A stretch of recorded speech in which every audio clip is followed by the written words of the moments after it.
Have you just finished a painting and now you're wondering, how do I sign this? What's the right way? What's the process? Where do you put it? How big do you make it? What tools should I use?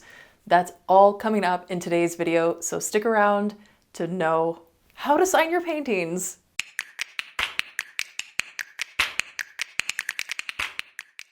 Welcome to my channel. My name is Kristina Moyer. If you're new, I'm an artist specializing in acrylic painting.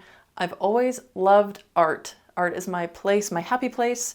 And no matter where I am, I want to get back into my studio. Everything in the world inspires me to paint, and especially nature. As you can see, one of my paintings I'm currently working on in the background. So today, signing your painting. Okay, let's start with placement. So where should you sign your piece? Now, in a contemporary world, you can kind of sign wherever you want, and maybe all these rules aren't really there to follow. But if you want to kind of follow traditional values of art, then we're going to sign below the lower half of our painting. Okay, so that means we're not going to sign up here. So that eliminates that. We're not going to sign up here either. So the bottom half is where we're looking. I avoid the centers. I avoid painting over my subject matter. So we're looking at maybe the corners, bottom right or bottom left. The bottom left, I have this rosebud. So if I want it kind of hidden, that might be a good spot because it's already detail. Or I might want to make it more visible and more balanced by putting it in the bottom right. I could bring it close to the flower or further away, depending on what I think will look aesthetically pleasing. And I'll also avoid the very edge of the piece because you might want to frame this, and we're going to take a look at an example as to why you'd want that there. So depends on the size of your piece as well though, but for this big painting, I'm going to avoid the edge. Right here you can see, had this artist painted right to the edge, the signature would be hidden.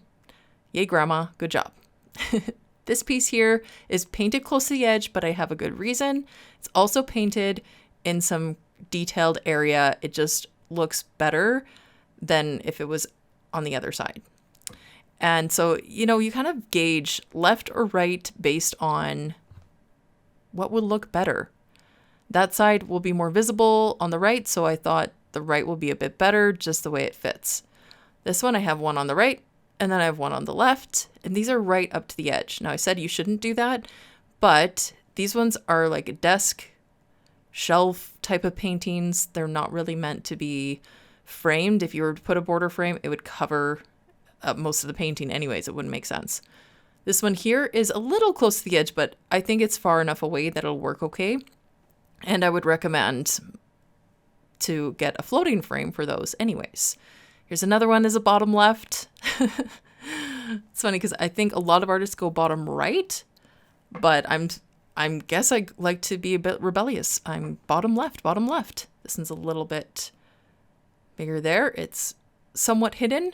I like it to be visible enough that if somebody wants to see it, they're like, yay, oh, look at my puppies following me around. Thanks, JD. Okay, size. So we know placement. Now let's look at size. So this is a really big piece of 4x5 foot piece.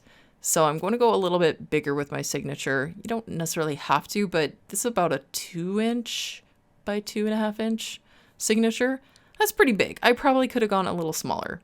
Now this is a 30 by 40" painting, and I've gone about 1.5" by 1.5".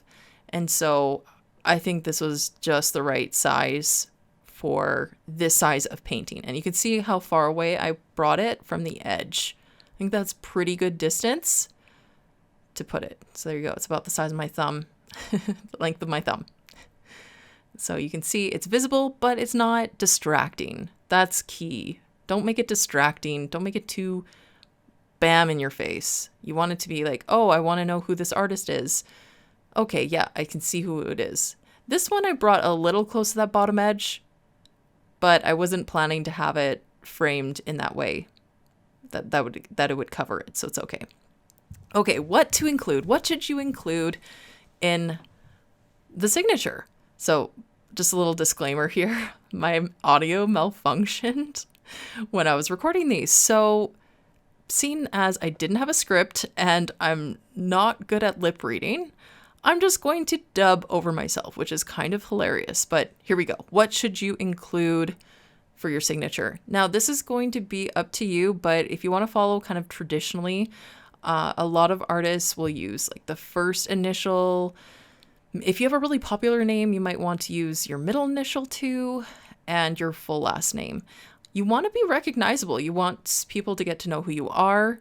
So if you have maybe already a brand or a logo in mind, you could create that and utilize that as your signature, something special. Now, you can put information on the back of your piece as well.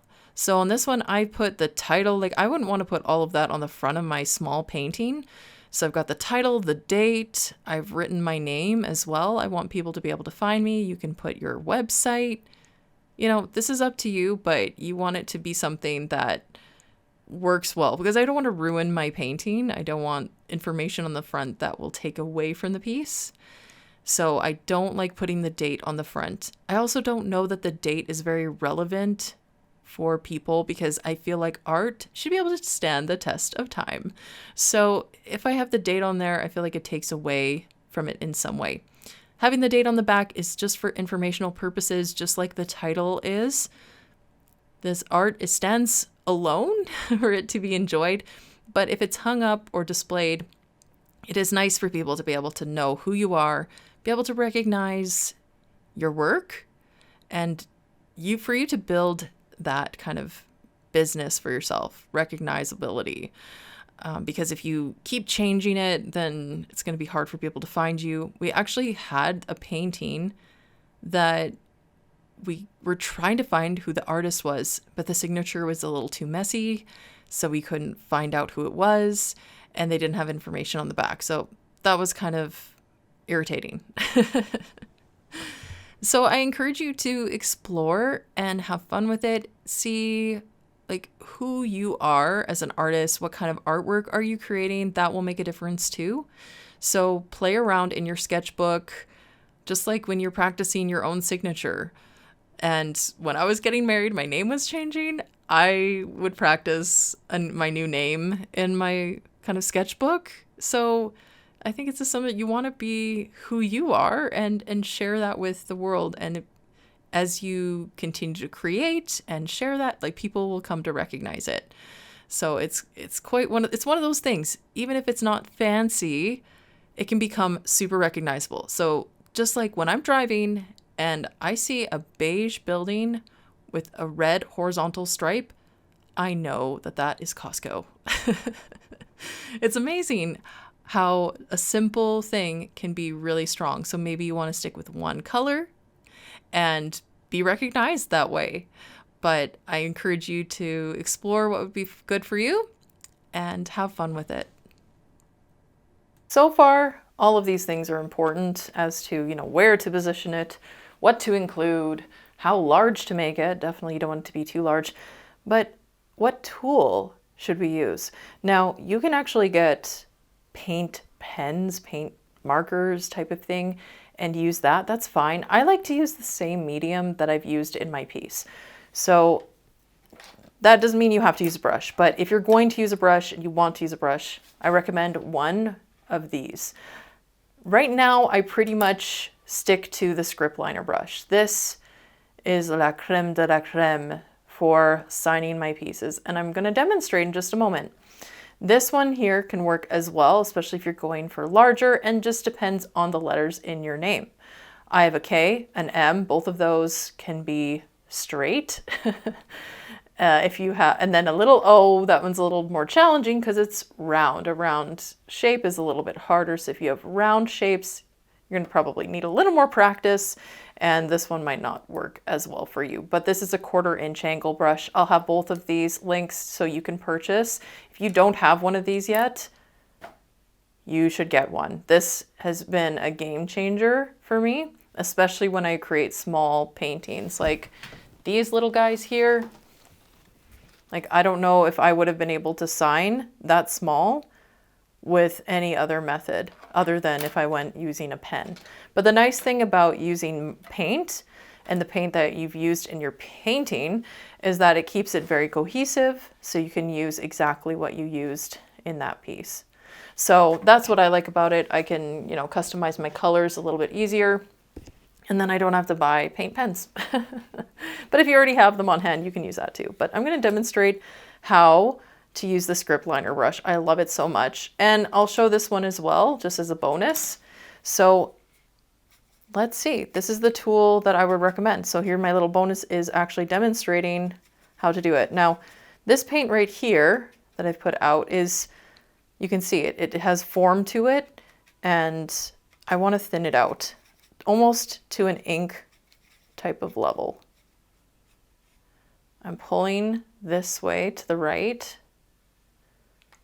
and turning the brush as I do that so that it's full on the brush and it's also thin.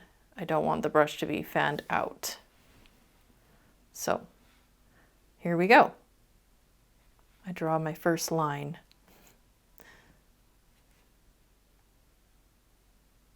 You're going to have your own unique signature. Okay, and then I add my little O.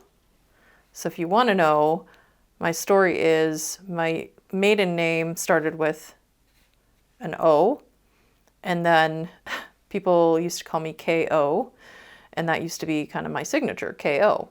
And then when I got married, now my name is Moyer, so KM, but I wanted to keep my O in there because, you know, it's kind of a little ode to my family and ode that I'm still that, but also Moyer, M-O, it still works. So that's how I roll. This is my signature. Make your own. You can, like I said, you can, you know, if I was doing my, you could do a little dot if you want, for if you're doing the traditional way I mentioned, where you do your full name. Now see how it starts to get a little, I need to reload my brush, recharge it frequently enough. Now if you have to go back over top, be very careful, do it very lightly, otherwise you're going to do that. It's going to get too thick. And if the color isn't showing on top of it very well, then you might need to add another color on top. Sometimes I'll mix in a bit of white if the background's dark. Sometimes like I'll just highlight, like I'll just come over the top bit to do it. And just very carefully do that. If you make any mistakes, you can go back in with another brush to kind of, you know, if it's damp, you can use it to kind of clean things up. So that's my recommendation for what to paint and the tool to make it happen. I mean, this tool is great for not just signing, but it's really great for adding details, painting branches. When I'm painting ornaments, like this one is fantastic. I love it. Okay, let's give this 1/4 inch angle brush a try. Okay, so if I was using this brush, maybe I would be making it larger. If I'm looking to make it larger, still add my little curve in there that I like to make. And then I can use the corner. I just turn my brush.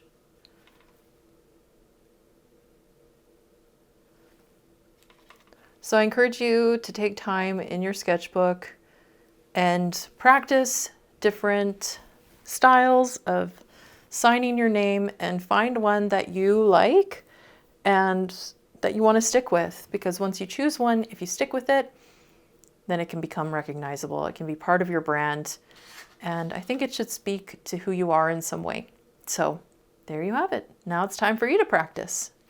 Thank you so much for joining me in today's video. If you got any value from this, can you give me a thumbs up and let me know in the comments if you have any questions about signing your own painting.